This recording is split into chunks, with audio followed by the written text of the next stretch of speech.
Selamat pagi, eh, anakku semuanya. Pada hari ini kita akan membahas bab 2 tentang obat-obat sistem pernapasan. Eh, Materi dari obat-obat sistem pernapasan seperti di uraian materi ini ada respirasi. Respirasi dapat dibedakan atas dua jenis, yaitu respirasi luar yang merupakan pertukaran antara O2 dan CO2 di antara darah dan udara, sedangkan respirasi dalam uh, yang merupakan pertukaran O2 dan CO2 di antara aliran darah ke sel-sel tubuh.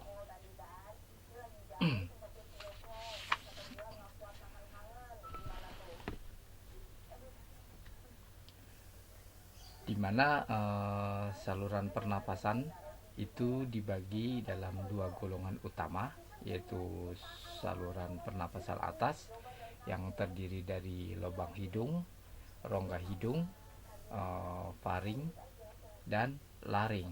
Sedangkan saluran pernapasan bawah terdiri dari trakea, bronhi, bronhiolus, alveoli, dan membran alveoler kapiler. Ventilasi dan respirasi itu adalah dua istilah yang berbeda, tetapi tidak boleh ditukar pemakaiannya. Misalkan ventilasi itu adalah pergerakan udara dari atmosfer melalui saluran pernapasan atas dan bawah menuju alveoli. Sedangkan respirasi itu proses di mana terjadinya pertukaran gas pada membran alveoler kapiler. Infeksi saluran pernapasan adalah infeksi yang mengenai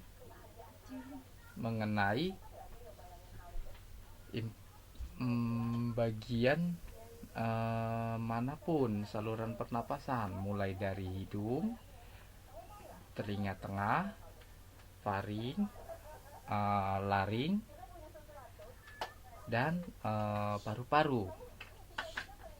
Sedangkan gangguan dari saluran pernapasan itu adalah chronic obstruct pulmonary disease atau yang disebut juga dengan CODP atau PPOK. PPOK itu adalah penyakit paru obstruktif kronis. Dia adalah penyakit paru-paru yang menghambat aliran udara ketika menarik nafas dan menimbulkan kesulitan bernapas. Nah, gejala CDOP atau PPOK itu seperti apa? Ya, salah satunya yaitu napasnya pendek, berbunyi ketika bernapas, atau bunyinya seperti ketika hidung mampet ya. Yang ketiga, dada terasa kencang dan tegang. Terus adanya batuk yang kronis.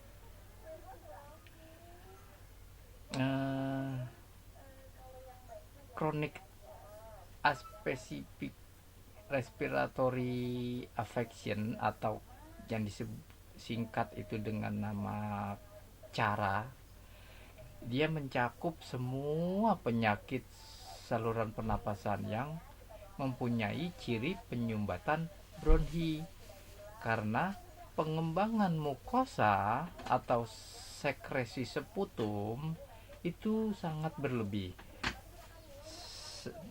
serta kontraksi otot polos saluran pernapasan itu sangat berlebihan. Nah, Tergolong penyakit yang tergolong penyakit ini adalah asma, bronkitis, emfisema. Nah, yang kita bahas sekarang adalah asma bronhi, atau yang disebut juga adalah penyakit bengek ya. Suatu penyakit alergi kronis yang berciri serangan sesak napas ya secara berkala, yang kadang-kadang disertai batuk, dan di mana hipersekresi dahak ya. Pasien ini tidak menunjukkan suatu gejala pada serangannya yang hebat. Penyaluran udara ke darah itu sedikit lemah, sehingga penderita itu kadang-kadang kita dapati kulitnya membiru, atau yang kita sebut juga namanya sianosis. Nah, serangan asma biasanya berlangsung beberapa menit, bisa juga hingga beberapa jam, dan dapat diatasi dengan pemberian obat. Secara apa? Entah itu inhalasi atau oral. Tetapi dalam keadaan gawat, perlu diberikan suntikan adrenalin, teopilin, atau hormon kortikosteroid. Umumnya jenis penyakit asma itu bersifat alergi ya. Bisa dimulai dari masa kanak-kanak dan didahului dengan gejala alergi lain ya. Khususnya misalkan eksim. Nah, bisa juga dari faktor keturunan yang memegang peranan yang paling pertama terjadi. Nah, pada penderita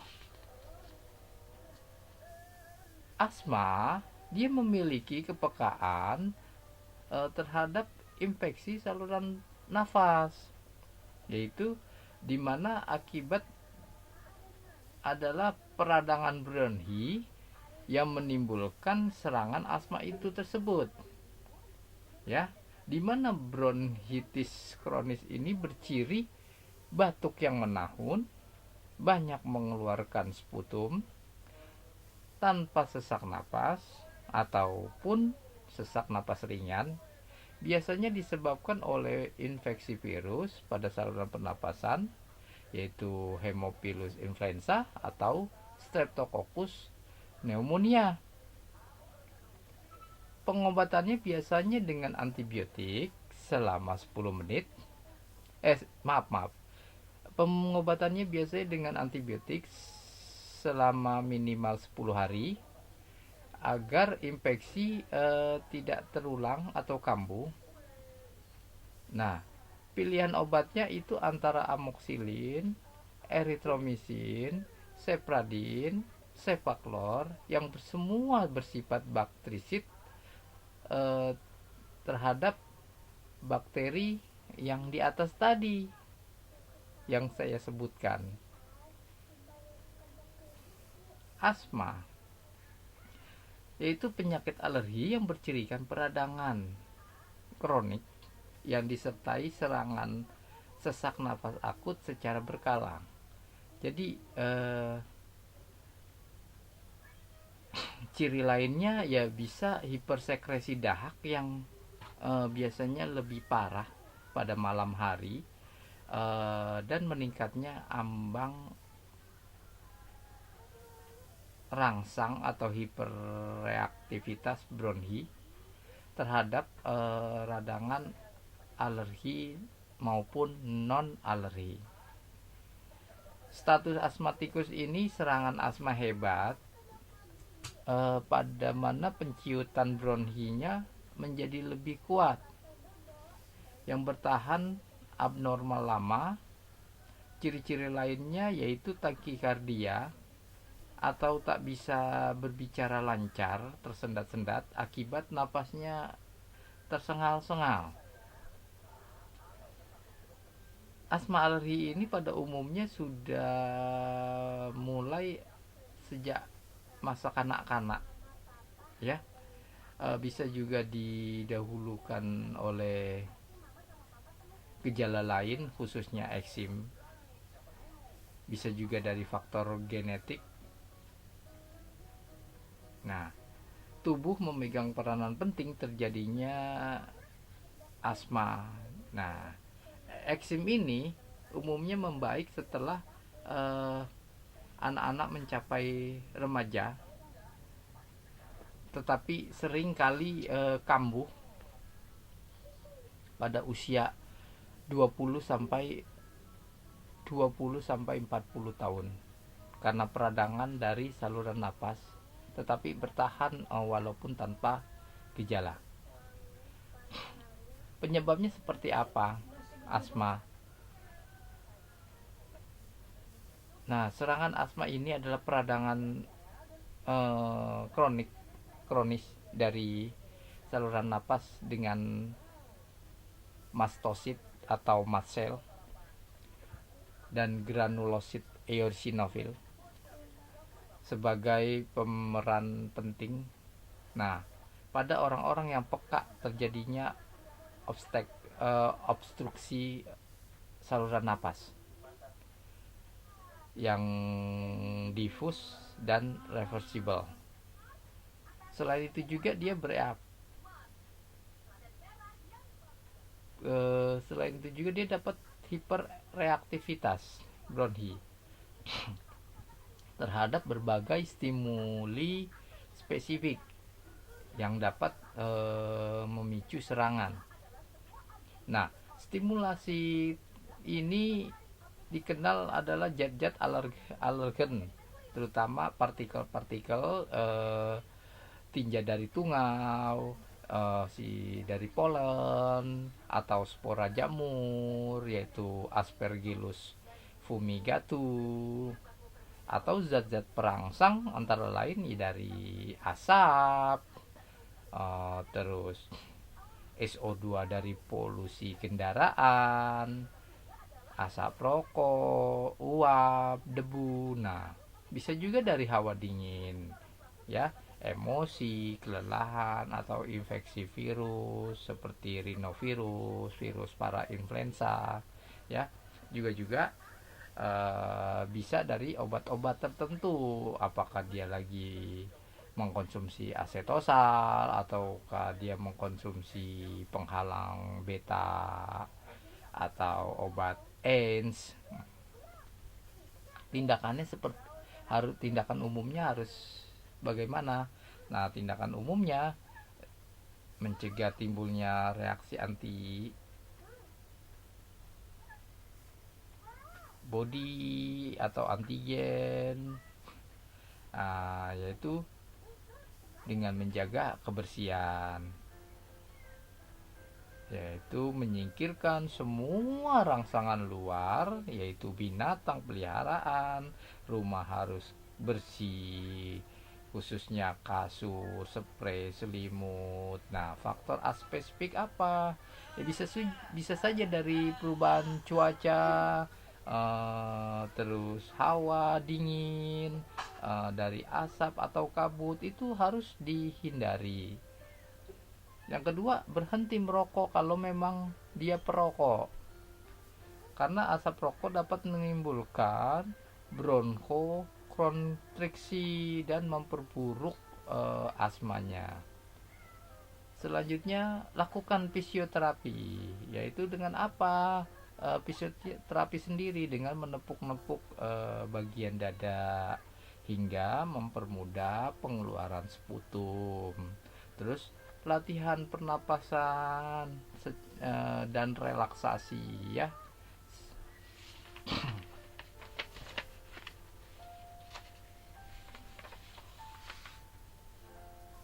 Yang keempat, pencegahan infeksi primer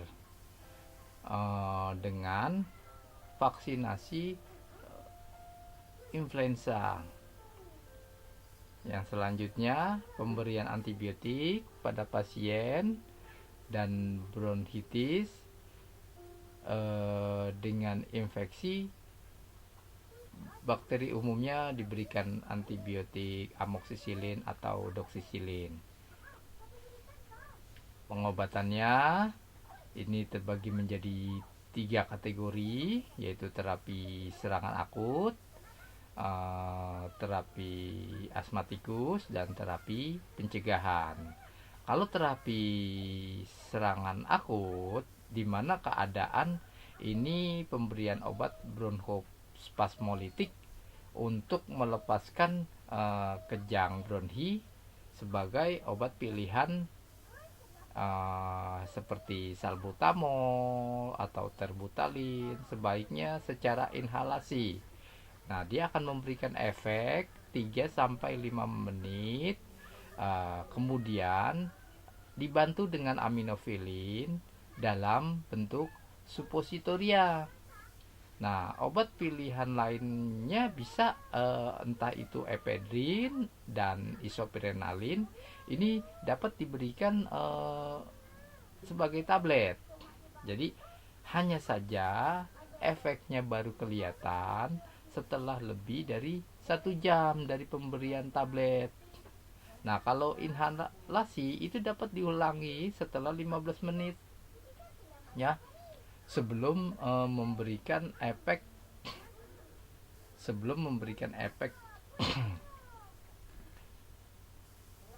Nah, bila yang kedua ini juga belum memberikan efek, perlu diberikan suntik intravena, aminofilin, salbutamol ya, atau hidrokortison atau prednison ya, sebagai tindakan akhir dengan pemberian adrenalin intravena. Nah, itu dapat diulangi 2 kali dalam 1 jam. Nah, itu pada terapi serangan akut. Sedangkan untuk terapi status asmatikus itu pada keadaan ini efek bronkodilatornya hanya ringan dan lambat. Nah, ini disebabkan oleh blokade reseptor beta karena adanya infeksi dalam saluran napas. Nah, pada pengobatan ini dengan suntikan intravena seperti salbutamol, aminofilin, dan hidrokortison dengan dosis yang sangat tinggi, berapa? 200 sampai 400 mg per jam, sampai maksimum 4 gram dalam sehari ya. Sedangkan terapi pencegahan itu dilakukan dengan pemberian bronkodilator seperti salbutamol,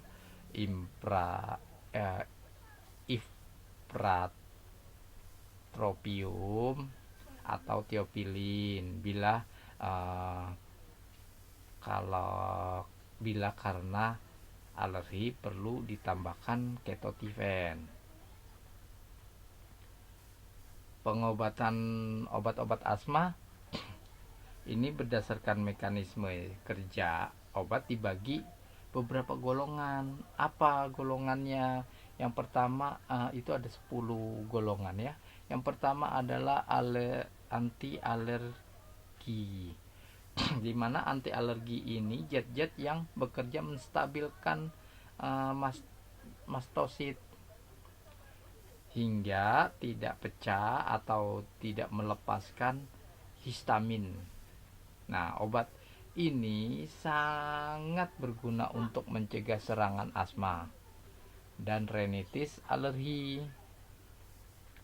Nah, termasuk kelompok ini adalah kromoglikat beta, terus beta 2 adrenergik, dan antihistamin seperti ketotifen, oxatomida itu memiliki efek. Dijemur kan? Itu tolong dong. Tasnya dimasukin dong. Bronkodilator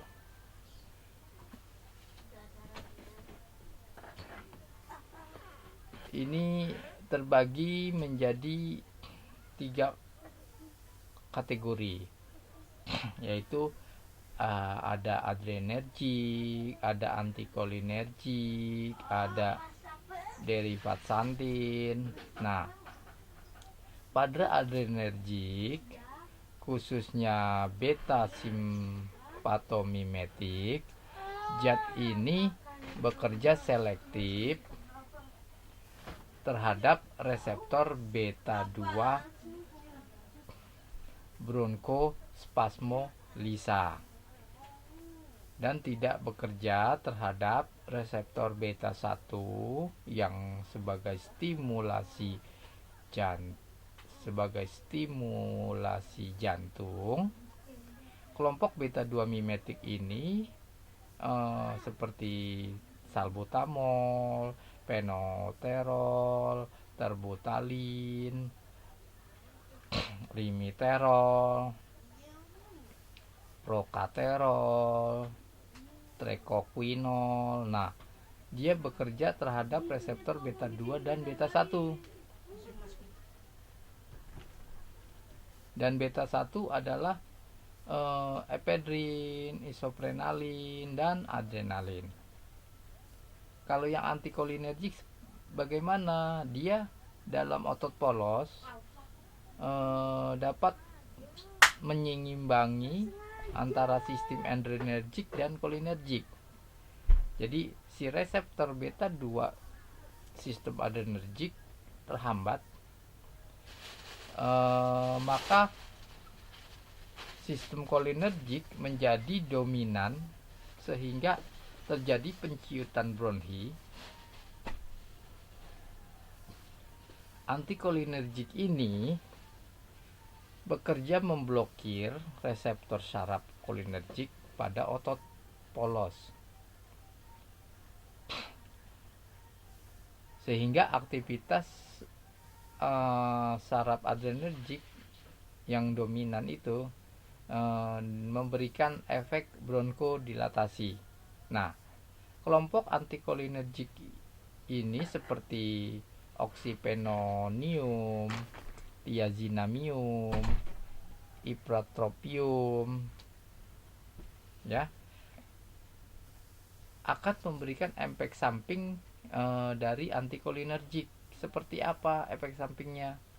Takikardia, pengentalan dahak, mulut kering, obstipasi, sukar kencing, gangguan lainnya. Dan efek samping ini dapat diperkecil dengan pemberian inhalasi. Yang ketiga, derivat santin. Dia mempunyai daya bronchodilatasi berdasarkan penghambatan enzim fosfodiesterase, ya. Thiopilin ini juga mencegah peningkatan hiperaktivitas sehingga dapat bekerja sebagai profilaksis kombinasi dengan ephedrin, tidak memperbesar bronchodilatasi, sedangkan efek takikardia itu dapat diperkuat oleh kombinasi yang seperti dalam derivat santin, itu thiopilin, aminopilin, dan kolintiopilinat. Golongan yang ketiga itu antihistamin. Obat ini memblokir reseptor histamin dan mencegah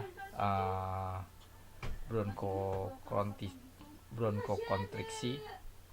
Banyak antihistamin ini memiliki daya antikolinergik dan sedatif, di mana antara lainnya seperti ketotipen, oxatomida, thiazinamium, dan deptropin. Nah,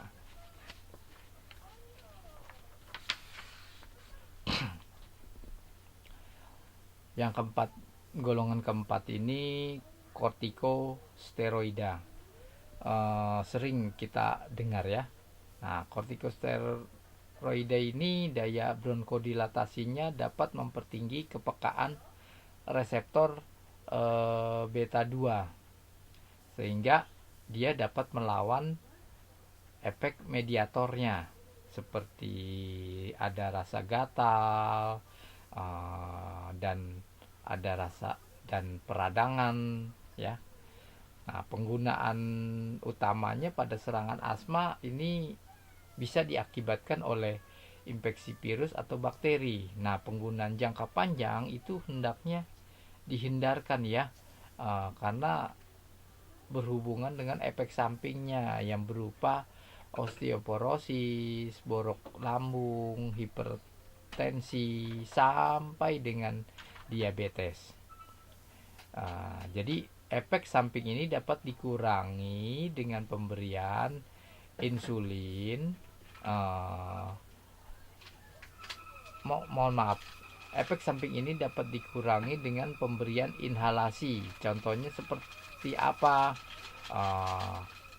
Kortikosteroid,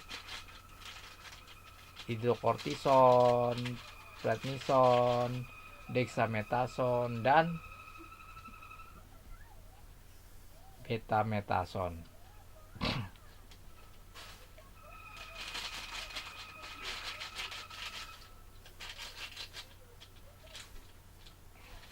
Ekspektoransia itu efek mencairkan dahak sehingga mempermudah untuk dikeluarkan pada serangan akut.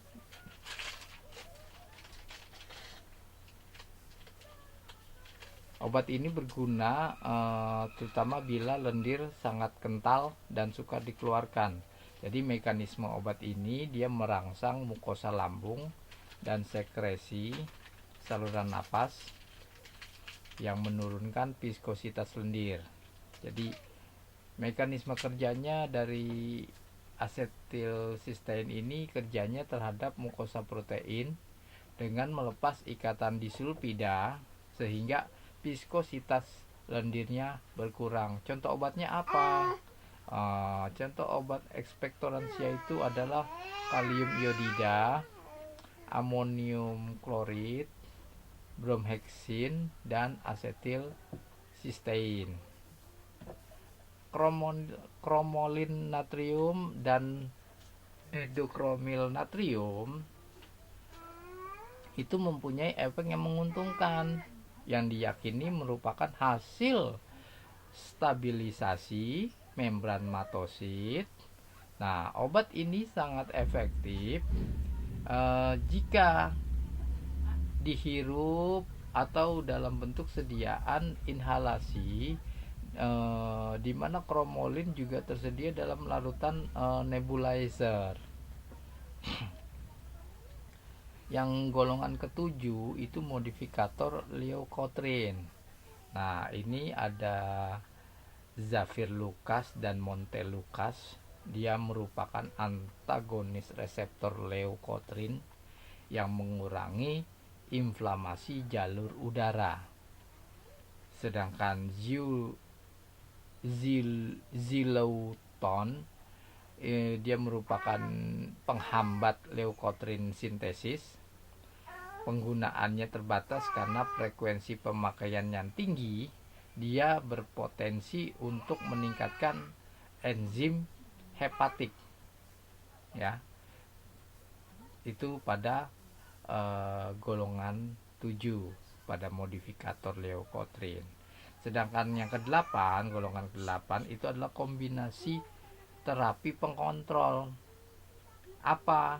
Ya, kombinasinya kortikosteroid hirup dan agonis beta 2 dihirup, di mana kerjanya lama dari untuk tahap 3 asma persisten Advair ini merupakan sediaan kombinasi fluticasone, salmeterol. Nah, dia mengobati inflamasi bronkitis, asma persisten, sedang hingga yang berat.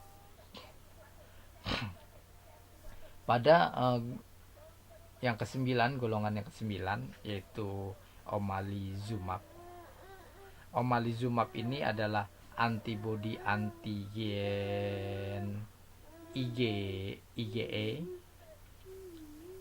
yang digunakan untuk mengobati asma yang tidak dapat ditangani dengan baik oleh kortikosteroid hirup pada dosis tinggi ya. Nah, obat ini hanya diindikasikan untuk penyakit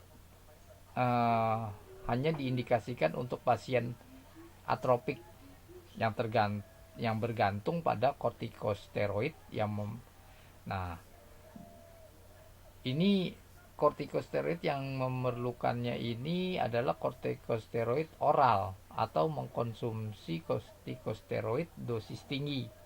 Tujuannya dengan berlanjutnya gejala atau kadar IgE, antigen IgE yang tinggi kadarnya. Nah, itu digunakan. Pada golongan yang ke-10, methotrexate. Methotrexate dalam dosis rendah yang berdosis 15 mg per minggu itu digunakan untuk mengurangi dosis kortikosteroid sistemik pada pasien dengan asma parah akut yang bergantung pada steroid ya. Itu adalah 10 penggolongan obat asma.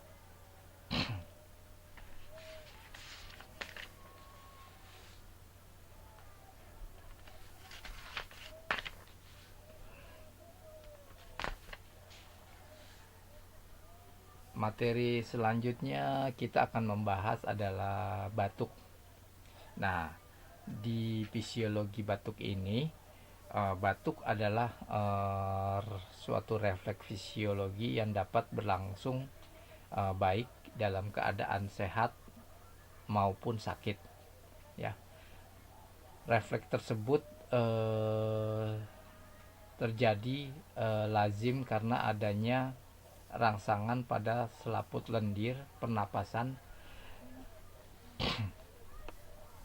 yang terletak di beberapa bagian dari tenggorokan dan cabang-cabangnya. Jadi refleks ini berfungsi untuk mengeluarkan dan membersihkan saluran pernapasan dari zat-zat perangsang, sehingga merupakan suatu mekanisme perlindungan pada tubuh. Sebab dari adanya batuk itu, nah, refleks batuk ini dapat ditimbulkan oleh karena adanya radang atau infeksi saluran pernapasan atau alergi. Nah, bisa juga sebabnya dari mekanik seperti debu, bisa juga dari faktor cuaca, perubahan suhu yang mendadak, dan adanya rangsangan kimia seperti adanya gas atau bau-bauan ya. Batuk terutama disebabkan oleh infeksi virus, misalnya virus influenza dan bakteri. Jadi batuk dapat pula merupakan gejala yang lazim pada penyakit tipus, radang paru-paru, tumor saluran pernapasan, dekompensasi jantung, atau asma. Dapat juga merupakan suatu kebiasaan. Pengobatannya bagaimana? Nah, pengobatan batuk pertama hendaknya kita cari dan obati penyebabnya. Lalu selanjutnya dilakukan pengobatan simptomatik dengan membedakan terlebih dahulu batuk produktif dan batuk non produktif.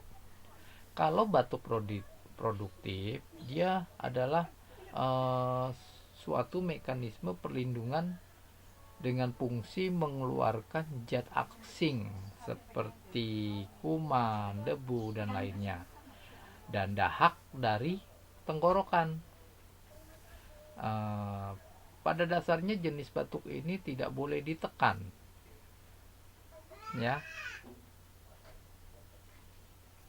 Batuk yang demikian digunakan obat golongan ekspektoran yang berguna untuk mencairkan dahak yang kental sehingga mempermudah pengeluarannya dari saluran nafas. Sebaliknya yang batuk yang tidak produktif, batuk yang tidak produktif, batuk yang tidak berguna sehingga harus ditekan. Nah, untuk menekan batuk jenis ini digunakan obat golongan pereda batuk yang berkhasiat menekan batuk yang bekerja sentral dengan ekspektoran, seperti misalnya pada sirup klorpemin yang mengandung antihistamin, prometazin, dan diphenhidramin. Kadang-kadang perlu ekspektoran dan pereda batuk dalam suatu kombinasi, yaitu untuk mengurangi frekuensi batuk sehingga setiap kali batuk dahak yang kotor dapat keluar. Penggolongan obat batuk apa saja? Nah, ada 2 golongan. Nah, golongan pertama adalah zat-zat bekerja sentral dan zat-zat bekerja perifer. Pada golongan pertama, zat-zat yang bekerja sentral ini terbagi menjadi 2 kategori. Zat-zat adiktif dan zat-zat non-adiktif. Zat-zat adiktif yaitu pulvis OVE, pulvis doperi, dan kodein. Sedangkan zat-zat non-adiktif seperti noskapin, dextrometorphan, pentoksiferin, prometazin, diphenhidramin itu pada golongan pertama atau zat aktif bekerja sentral. Yang kedua, golongan yang kedua, zat-zat yang bekerja perifer. Apa saja? Dia terbagi lagi menjadi 4 kategori, yaitu emolien, ekspektoransia, mukolitika, dan zat-zat pereda. Nah, emolien ini dia yang berguna untuk memperlunak rangsangan batuk atau memperlicin tenggorokan sehingga tidak kering. Nah, dan melunakkan selaput lendir yang teriritasi. Contohnya apa? Sirup timi, akar manis.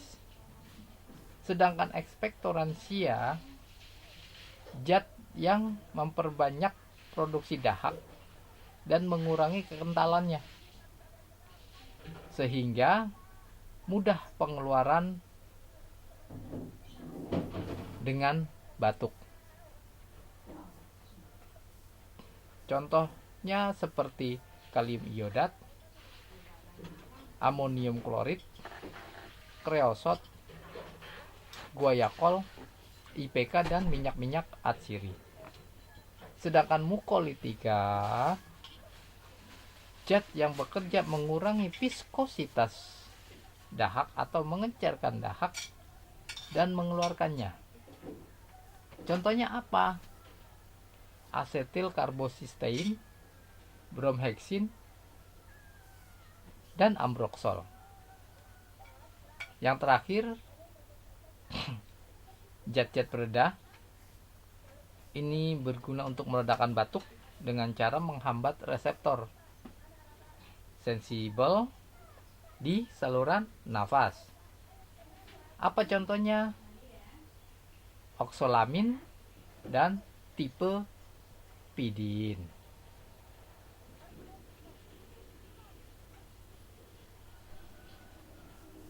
Itu dua, itu penggolongan obat batuk dan beberapa kategori dari dua golongan tersebut. Nah, contoh-contoh obat batuk seperti kreosot, IPK cuan radik, amonium klorid, kalium iodida, minyak atsiri, liquiriciradik, kodein, dextrometorphan, bromhexin. Nah, itu adalah contoh-contoh obatnya ya.